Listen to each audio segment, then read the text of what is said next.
बच्चों, स्वागत है आपका साइको लर्निंग में। तो आज हम लोग क्लास 10 का पहला चैप्टर 1 है। ये चैप्टर 1 है, तो उसका हम लोग प्रश्नावली 1.2 को हल करने से पहले क्या करते हैं, उसका प्रमेय जो उदाहरण और प्रमेय जो दिया है उसको जो हल कर लेते हैं, ताकि हमें प्रश्नावली 1.2 समझने में थोड़ा आसानी हो। देखिए, हम एक भी क्वेश्चन नहीं छोड़ेंगे, सब चीज़ कराएंगे, तो जुड़े रहिए और लाइक सब्सक्राइब कर दीजिएगा। तो प्रमेय देखिए, पहला क्या कह रहा है कि √2 एक अपरिमेय संख्या है। ठीक है, ये आपको मतलब प्रमेय में दिया हुआ है। 1.3 है। जब आप लोग NCERT का बुक निकालेंगे तो उसमें 1.3 प्रमेय खोजेंगे तो √2 एक अपरिमेय संख्या है। इस क्वेश्चन ये इम्पॉर्टेंट क्वेश्चन है, मतलब आ भी सकता है, बहुत ज़्यादा इंपॉर्टेंट। ये पूछता है √2, √3, √5, √7, ये सब एग्ज़ाम में पूछता है। तो इसलिए हम एक भी चीज़ नहीं छोड़ेंगे, आप बने रहिए और कॉन्सेप्ट क्लियर करके पढ़िए, कहीं भागे नहीं जा रहे। आपको पूरे एग्ज़ाम तक पूरा डिटेल में पूरा वीडियो मिल जाएगा। हमारे वीडियो खाली देखते रहिए और पढ़ते रहिए। तो बोल रहा है √2 एक अपरिमेय संख्या है। ठीक है, इसे ही हमें सिद्ध करना है। तो सबसे पहले क्या करना है, उत्पत्ति लिखते हैं। जब प्रमेय दे तो वहाँ से उत्पत्ति लिखते हैं, उत्पत्ति। ठीक है, तो उत्पत्ति कैसे लिखेंगे, जो चीज़ दिया है उसका अपोजिट मान लेते हैं, क्योंकि हमने पढ़ा था परिमेय संख्या p/q के रूप में होता है। तो ये तो अपरिमेय संख्या है, जो चीज़ p/q के रूप में नहीं लिख सकते वही तो अपरिमेय संख्या होगा। तो एक बार हम लोग इसको मानते हैं कि ये एक परिमेय संख्या है, तो हम इसको p/q के रूप में लिख सकते हैं। तो इसलिए क्या कहते हैं हम लोग, माना √2 एक परिमेय संख्या है, परिमेय संख्या है। ध्यान दीजिएगा, पूरा अच्छे से बताएंगे। ठीक, तो ठीक है, तब क्या करेंगे, जब परिमेय संख्या आपने मान लिया है तब सीधे सीधे आपको क्या करना होगा, √2 किसके बराबर होगा, p/q, क्योंकि p/q होता है परिमेय संख्या। परिमेय संख्या को p/q के रूप में हम लोग लिखते हैं। तो √2 को p/q के रूप में हमने लिख दिया। अब ये हो गया परिमेय संख्या। तो देखते हैं क्या ये वास्तव में एक दूसरे के बराबर आते हैं, या मतलब या फिर एक दूसरे को सेटिस्फाइज करते हैं कि नहीं। तो p/q के रूप में लिख दिया। अब ध्यान दीजिएगा, जहाँ p और q एक पूर्णांक है, पूर्णांक, मैं फिर से बता देता हूँ, z जैसे कि आप लोग तो 0, 1, 2, 3, 4 ये कंप्लीट नंबर है, जो पूर्ण संख्या हो, पूर्णांक। फिर ध्यान दीजिएगा, ये 0 भी होगा, 1 भी होगा, 2 भी होगा, 3 भी होगा, 4 होगा। वैसे ही माइनस में भी होगा कंप्लीट नंबर, -2 होगा, -3 होगा। अब ये मत कह देना ये अनंत तक जाएगा। अब ये मत कहना कि 1/2 ये भी एक पूर्णांक संख्या है, नहीं, ये नहीं होगा। 0.5 ये पूर्णांक संख्या नहीं, कंप्लीट नंबर होना चाहिए, चाहे निगेटिव ले लीजिए चाहे पॉजिटिव। और 0 ये सब क्या हो जाएंगे, आपका पूर्णांक संख्या है। तो p और q पूर्णांक संख्या ही होना चाहिए, लेकिन नियम क्या कहता है, q ≠ 0। इस बात को याद रखिएगा, ये पहला नियम था। क्या है, नियम 1, q ≠ 0। और दूसरा नियम ये कहता है p और q क्या होगा, आपका सहअभाज्य संख्या, सहअभाज्य संख्या होना चाहिए।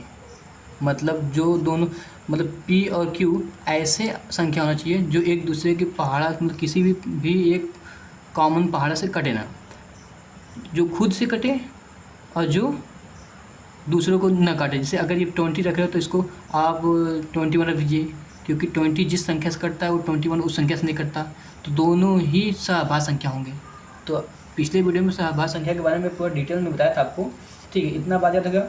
आप ध्यान दीजिएगा, ये आपका इक्वेशन नंबर 1 हो गया, समीकरण नंबर 1 हो गया। अब क्या कहते हैं, समीकरण नंबर 1 को, समीकरण 1 को 1 का वर्ग करने पर अब ध्यान दीजिएगा, अगर √2 का वर्ग करते हैं तो ये लिख देंगे हम लोग 2, क्योंकि करनी गुणे √2, करनी में अगर दोनों है तो इसको लिखते हैं लोग 2। ठीक है, ये रफ था। तो यहाँ पे क्या हो जाएगा, p² / q² हो गया। ठीक है, पी स्क्वायर होगा। आप ध्यान दीजिएगा पी की वैल्यू हम लोग निकाल रहे हैं, पी की वैल्यू अगर यहाँ पर रखेंगे हम लोग, मतलब पी की वैल्यू निकालेंगे तो क्यू को इस पर पक्षांतर करना होगा, तो 2q स्क्वायर बराबर पी स्क्वायर हो गया। बताइए यहाँ तक समझ में आया? इसको समीकरण नंबर 2 मान लेंगे आप।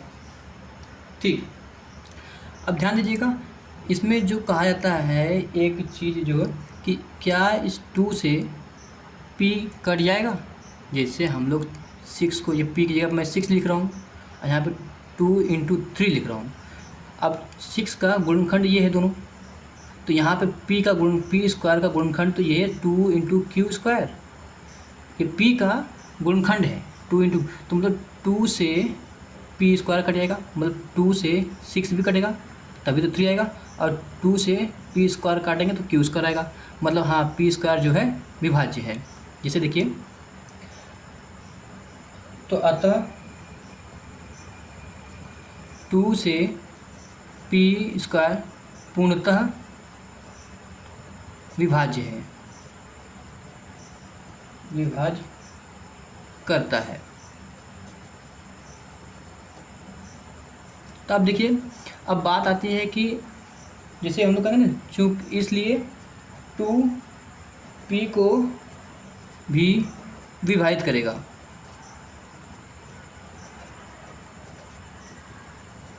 थोड़ा लंबा वीडियो होगा, लेकिन मैं पूरा आपको कॉन्सेप्ट समझाऊंगा। जैसे बहुत से लोग बोलते हैं कि जब ये p स्क्वायर था 2 से डिवाइड हो जाएगा, ठीक है 2 से डिवाइड हो गया, फिर बोल रहे थे कि p भी जो है 2 से डिवाइड होगा।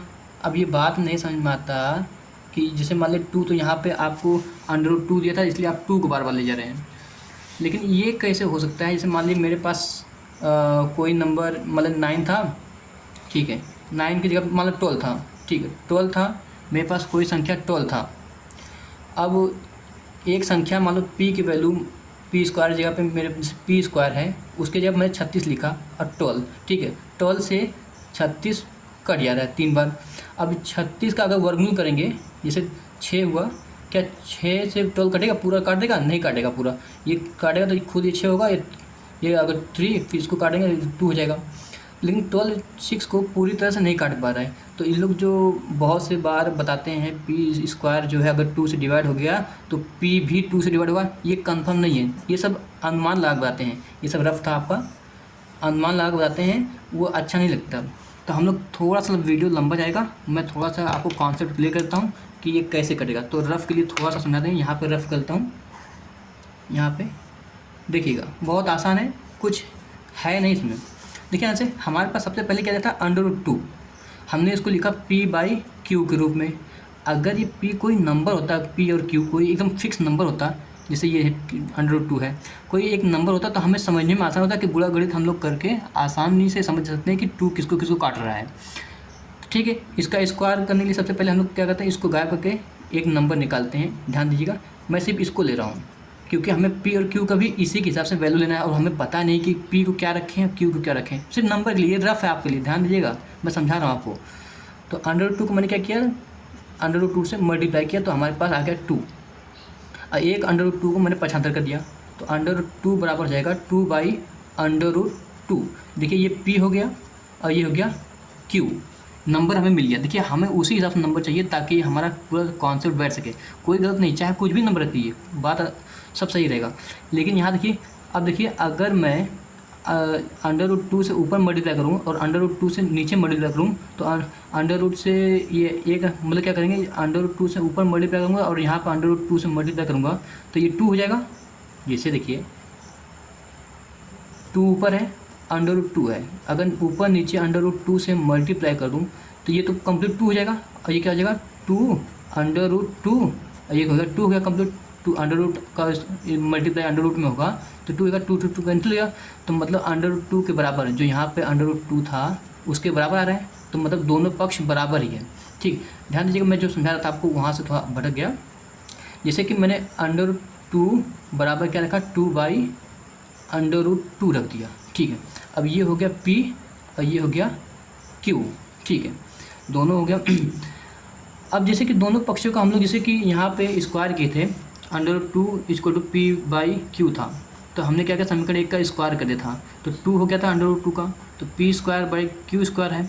तो हम लोग क्या करते हैं, यहाँ पे भी इस समीकरण का हम लोग स्क्वायर करते हैं। स्क्वायर जब करेंगे तो ये हो जाएगा 2 और ये क्या हो जाएगा 4/2 हो जाएगा। ठीक, जैसे हमने q को यहाँ, अब देखो यहाँ p² हो गया, उसके जब हमारे क्या आएगा 4 आया, और यहाँ पे q² था तो यहाँ पे हमारा 2 आया है। अब इसको 75 कर दीजिए, तो ये 2 इधर गया, 2 × 2 = 4 हो गया। ठीक है, अब ये बोला था कि क्या ये 2 से 4 डिवाइड होगा। हाँ, 4 2 से डिवाइड होगा। मान लीजिए लिख देते हैं 2 से, जो p यहाँ पर लिखे थे हम लोग 2 से p² डिवाइड हो सकता है, तो उसी जगह पे 4 लिख रहा हूँ मैं। 2 से 4 विभाज्य है, ठीक है, विभाजित होगा। ठीक, अब ध्यान दीजिए जब p² था, p² 2 से कट रहा था, यहाँ पे लिखा 2 से p² पूर्णतः विभाजित, तब 2 p को भी विभाजित करेगा। अब देखते हैं, मतलब इसका वर्गमूल p था, मतलब p² का वर्गमूल p है, तो 2 p² को काट रहा है, तो 2 p को भी काट रहा है, उसके वर्गमूल को भी। तो देखते हैं यहाँ पे 4 का वर्गमूल 2 होगा। क्या यहाँ पे अगर 2 रख देंगे, 4 की जगह पे 2 रख देंगे, क्या 2 को 2 काट रहा है? यस, 2 से 2 भी विभाज्य है। जैसे यहाँ पे 2 से p² विभाजित होगा, तो 2 p² विभाजित होगा, तो 2 से p भी विभाजित होगा। ये समझने का तरीका था बच्चों। तो इसलिए 2 p को भी विभाजित करेगा। ये यहाँ तक रफ था, ठीक, विभाजित करेगा। यहाँ तक बात समझ में आ रही है? ठीक, यहाँ तक तो आगे समझ आएगा, तो आगे बढ़ते हैं हम लोग। तो जब आपने देखा कि 2 का ही गुणनखंड हम लेके चल रहे हैं, p² विभाजित हो गया और p भी विभाजित हो गया, तो हम लोग सोचते हैं कि क्यों ना p का वैल्यू 2 का किसी और गुणनफल रखते हैं। जैसे पुनः माना p का एक और 2 का गुणनखंड लेते हैं, 2 ही लेंगे, लेकिन किसी, जैसे यहाँ पे q था, अब यहाँ पे रखते हैं r। थोड़ा देखते हैं कि क्या ये भी सेटिस्फाई करता है। तो क्या करते हैं, दोनों पक्षों पर वर्ग कर देते हैं, दोनों पक्षों का वर्ग करने पर, ठीक है, यहाँ पर हो गया p² बराबर क्या होगा 2, ये हो जाएगा 4r² हो गया। बताइए यहाँ तक कोई दिक्कत नहीं होगा ना? ये समीकरण नंबर 2 हो गया। अब ध्यान दीजिए समीकरण नंबर 3, समीकरण नंबर 2 और 3 से देखिए, समीकरण 2 व 3 से। अब ध्यान दीजिए p² यहाँ पे भी है, p² यहाँ पे भी है, तो इसका मतलब क्या है, p² दोनों बराबर है, तो मतलब इस p² की जगह पे इसकी वैल्यू यहाँ पर रख सकते हैं। ठीक है, ये यहाँ से p² की वैल्यू उठाइए, यहाँ पर रख दीजिए। ठीक है, तो क्या हो जाएगा 2q² और ये 4r² हो गया। बताइए यहाँ तक कोई दिक्कत? 2 से इसको काटा, ये 2 हो गया, तो क्या हो गया q² बराबर 2r²। बताइए यहाँ तक कोई दिक्कत? अब ध्यान दीजिएगा, अब चेक करते हैं यहाँ पर q² = 2r है। अब यहाँ पर हमें 2 से मतलब है, 2, ध्यान दीजिएगा। तो क्या करते हैं, एक बार चेक करते हैं। देखिए q² का गुणनखंड 2r² है, तो मतलब वही जो यहाँ पर कंडीशन मैंने आपको बताया, वही कंडीशन यहाँ पर लागू हो रहा है कि q² अगर 2 से विभाजित है, मतलब 2 से q² विभाजित होगा, तब इसलिए q भी 2 से विभाजित होगा। अब ध्यान देने वाली बात ये है, फर्स्ट ये रहा है, जैसे मैं आपको बताना चाहता हूँ कि शुरू में क्या हुआ था कि परिमेय संख्या जो आपका p/q था, ये दोनों सहअभाज्य संख्या होना चाहिए। सहअभाज्य मतलब सीधी बात है, अगर यहाँ पर 21 रखे हो तो यहाँ 20 रख रहे हो, दोनों किसी एक कॉमन संख्या में से नहीं कट रहे हैं। ये मतलब कोई भी संख्या, तो मतलब ऐसी संख्या जो एक दूसरे से न कटे और किसी अन्य पहाड़ से न कटे, एक कॉमन संख्या से, तो वो क्या होता है, सहअभाज्य संख्या होते हैं।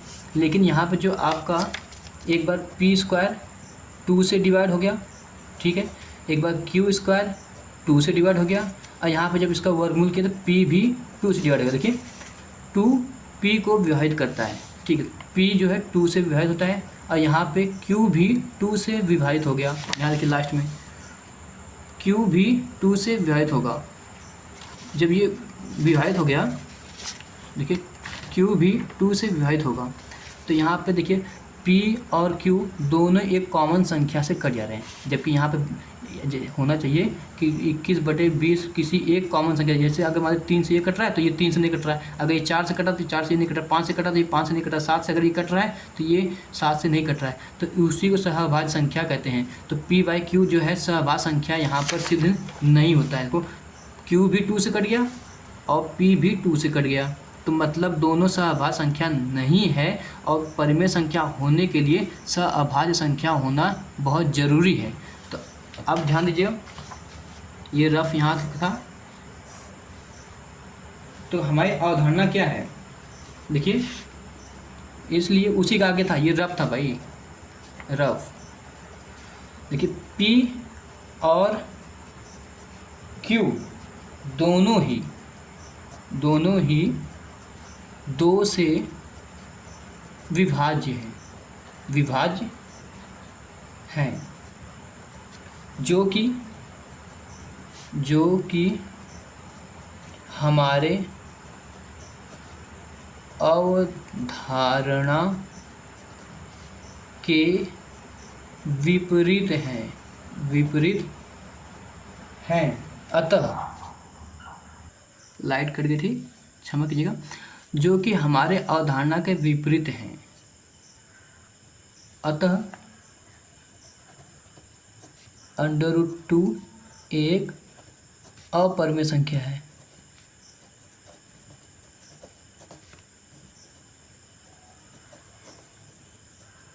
वीडियो को भगाइए नहीं, सिर्फ पूरा कॉन्सेप्ट समझिए।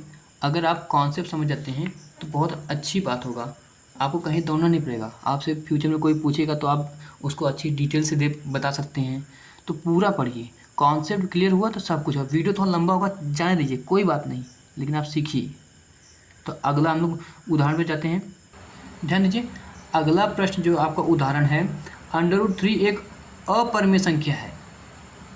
आपको ये भी वैसा ही है, देखिए ऐसे कुछ है नहीं। तो सबसे पहले जब आप उसको हल करेंगे तो क्या करेंगे, √3 को क्या मानेंगे, एक परिमेय संख्या है, माना √3 एक परिमेय संख्या है। तो √3 के बराबर क्या रखेंगे आप लोग, P/Q रखेंगे, और जानते हैं P और Q क्या है, पूर्णांक संख्या है, ऐसे बराबर लिख देंगे पूर्णांक संख्या। फिर Q ≠ 0 होना चाहिए, मतलब Q को 0 नहीं रख सकते आप लोग।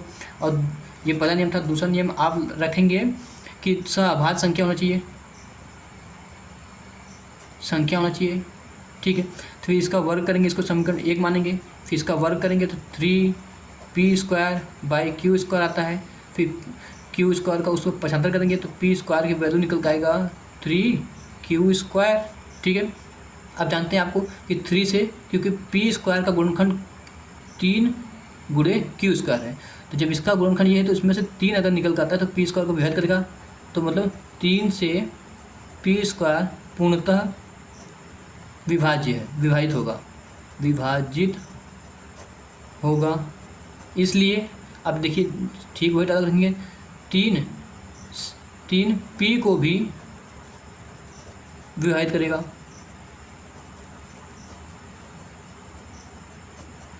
ठीक है, अभी तक तो 3 का गुणनखंड चला था P से।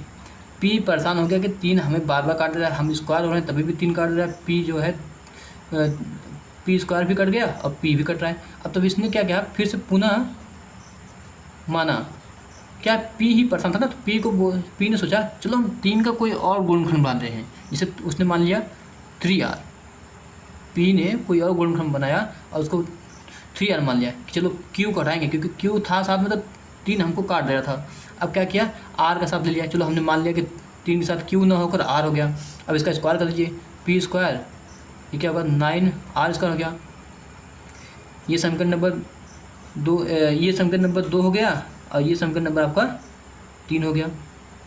तो समीकरण नंबर देखिए 2 में P² की वैल्यू और समीकरण नंबर 3 में P² की वैल्यू, मतलब इस P² की वैल्यू उठा के आप समीकरण नंबर 2 रखिए।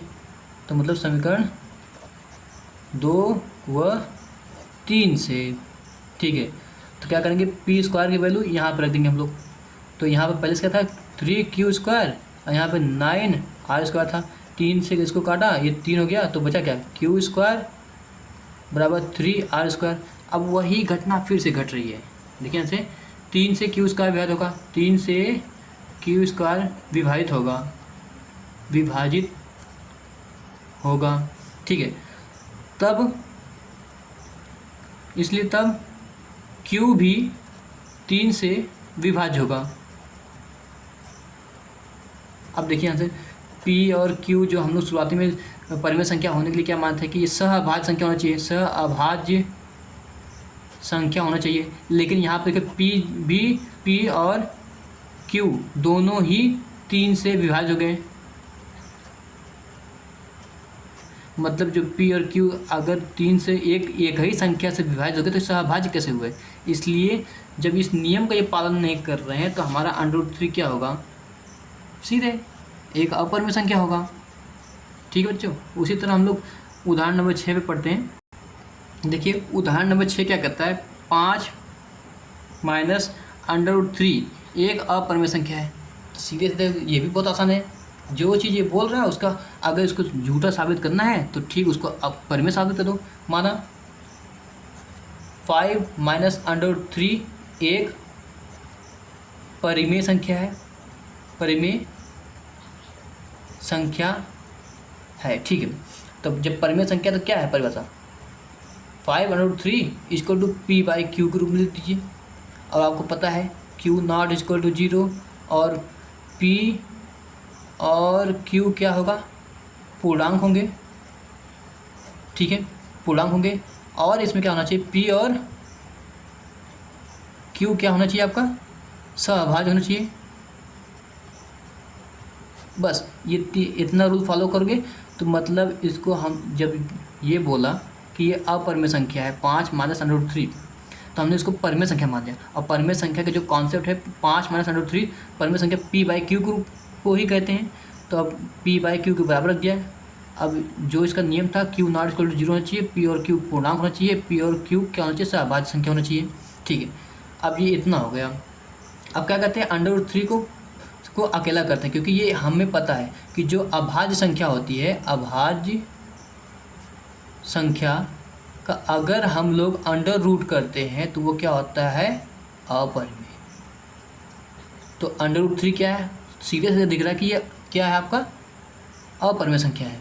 तो क्या करते हैं हम लोग, सीधे सीधे देखिए, तो √3 यही कर दिया, 5 प्लस में था उस वजह तो माइनस होगा, p/q को माइनस में यहाँ पे 5 कर दिया। अब क्या कहते हैं, इसमें से माइनस कॉमन कर लीजिए, √3 यहाँ पर था तो यहाँ से माइनस कॉमन कीजिए, तो माइनस कॉमन हो गया। तो ये क्या हो जाएगा, p प्लस में था तो माइनस हो जाएगा, और यहाँ पे माइनस है तो क्या होगा, प्लस हो जाएगा।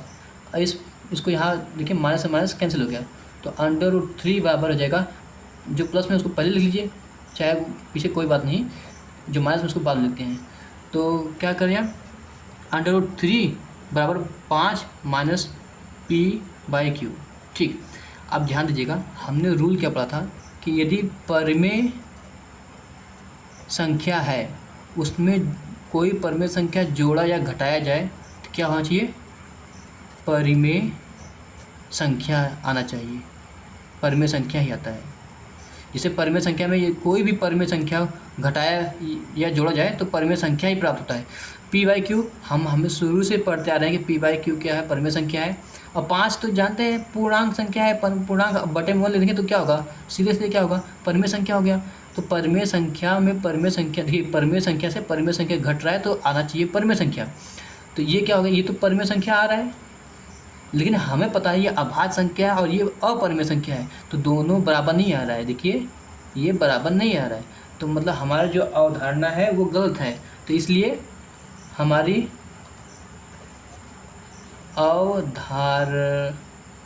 धारणा गलत है, इसलिए √3 एक अपरिमेय संख्या है। बताइए यहाँ तो समझ में आया? ध्यान दीजिए, अगला प्रश्न क्या कहता है, दर्शाइए कि मतलब उदाहरण 7 है आपका, दर्शाइए कि √3 एक अपरिमेय संख्या है। अब बात ये भी है, बहुत आसान है। देखिए हल लिखते हैं, जो चीज़ दिया है उसका अपोजिट मान लीजिए। ये अपरिमेय संख्या है, आपको पता है, हमें पता है, लेकिन सिद्ध कैसे करेंगे, दिखाना कैसे है। माना 3√2 क्या है, एक परिमेय संख्या है। सबसे बड़ा झूठ बोलते हैं हम लोग, परिमेय संख्या है। ठीक है, यहाँ तक तो समझ में आया। फिर क्या कहेंगे, जब परिमेय संख्या मान लिया तो 3√2 तो क्या लिखेंगे, p/q के रूप में, जहाँ p और q क्या है, पूर्णांक है। रूल क्या है, नियम पहला वाला कि q नॉट इक्वल टू 0 होना चाहिए। दूसरा नियम क्या कहता है, p और q सहभाज्य संख्या होना चाहिए, संख्या होना चाहिए। ठीक, नियम भी लग गया। ठीक, अब क्या कहते हैं, 3√2 लिखा हुआ था बराबर p/q, ये तो परिमेय संख्या है। अब यहाँ पर देखिए 3 क्या है, ये पूर्णांक है, और ये क्या है, अपरिमेय संख्या, दोनों का गुणन है तो ये हो गया अपरिमेय संख्या। ठीक है, ध्यान दीजिए क्या करते हैं, यहाँ पे 3 और √2 है तो 3 को पसंद कर दीजिए, गुणा में है तो भाग में एक दूसरे का, √2 बराबर p/q यहाँ पे 3 हो जाएगा, 3। ठीक, अब ध्यान दीजिएगा, यहाँ पे बता ना कि अपरिमेय संख्या, जैसे मान लीजिए परिमेय संख्या में परिमेय संख्या जोड़ते हैं तो परिमेय संख्या आता है। यहाँ पर क्या है, परिमेय संख्या में अगर अपरिमेय संख्या घटाएंगे तो अपरिमेय संख्या आता है। इसीलिए जो यहाँ पे अवधारणा था 5 क्या है, परिमेय संख्या है, उसमें से अपरिमेय संख्या घटाएंगे तो आपका क्या आएगा, अपरिमेय संख्या। इतना याद रखिए, इसलिए आपका ये जो चीज़ है अपरिमेय संख्या है। ठीक है, यहाँ पे क्या है, √3 यहाँ कॉमन हो गया। अब ध्यान दीजिएगा, हमने क्या पढ़ा था, परिमेय संख्या का गुणा या भाग किया जाए परिमेय संख्या से ही तो क्या निकल कर आता है हमारा, परिमेय संख्या। मतलब चाहे तो भाग कीजिए चाहे गुणा कीजिए, परिमेय संख्या होना चाहिए। यहाँ देखिए p/q परिमेय संख्या है और 3 क्या है, भाग दे रहे हैं हम लोग, तो मतलब क्या है कि परिमेय संख्या में यदि परिमेय संख्या भाग दें तो परिमेय संख्या निकलता है। ठीक, लेकिन जब परिमेय संख्या में किसी अपरिमेय संख्या का गुणा होता है तो हमारा निकलता है अपरिमेय संख्या। ठीक, तो यहाँ पर देखिए ये परिमेय संख्या था और ये अपरिमेय संख्या था, दोनों का गुणा हुआ तो क्या निकल गया, अपरिमेय संख्या। लेकिन यहाँ देखिए √2 हमें क्लियर पता है कि ये अपरिमेय संख्या है, ये p/q परिमेय संख्या और 3 भी एक परिमेय संख्या है। परिमेय संख्या गुणा परिमेय संख्या में होगा तो परिमेय संख्या निकलता है। लेकिन ये √2 क्या है, ये क्या है, एक अपरिमेय संख्या है, अपरिमेय। ठीक, तो ये दोनों बराबर होंगे, नहीं होंगे, दोनों बराबर नहीं होंगे। तो इसलिए क्या कहते हैं, जब परिमेय संख्या में अगर 3 का गुणा हुआ था तो ये क्या होगा, मिलकर एक अपरिमेय संख्या होगा, क्योंकि दोनों बराबर नहीं है। तो यहाँ क्या होगा, इसलिए 3√2 एक अपरिमेय संख्या है। ठीक है, ये था आपका उदाहरण नंबर 7, और इसके बाद आपका प्रश्नावली 1.2 से स्टार्ट हो जाएगा। फिलहाल यहाँ तक के लिए आज के लिए, अभी कुछ टाइम में वो भी वीडियो अपलोड कर दूँगा।